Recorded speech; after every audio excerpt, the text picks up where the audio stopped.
Jason. I'm Jason, and we are live on location in Baby's nursery as we're rocking before bedtime and reading nursery rhymes. And tonight we read the poem The Village Blacksmith. Under the spreading chestnut tree, the village smithy stands. The smith, a mighty man is he, with large and snewly hands, and the muscles of his brawny arms are strong as iron bands. His hair is crisp and black and long, and his face is like the tan. His brow is wet with honest sweat, he earns where he can. He looks the whole world in the face, for he owes not any man. Week in, week out, from morn till night, you can hear his bellows roar, and you can hear him swinging his heavy sledge, with measured beats and slow, like a sexton ringing the village bell when the evening sun is low. And children coming home from school look in the open door.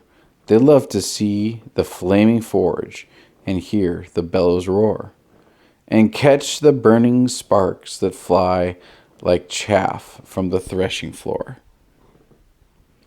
He goes on Sunday to the church and sits among his boys. He hears the parson pray and preach. He hears his daughter's voice, singing in the village choir, and it makes his heart rejoice. It sounds to him like her mother's voice, singing in paradise.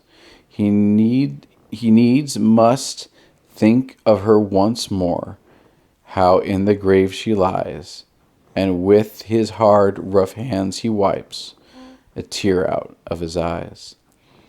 Toiling, rejoicing, sorrowing, onward through life he goes.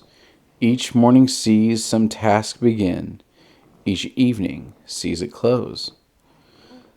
Something attempted, something done, he earned a night's repose.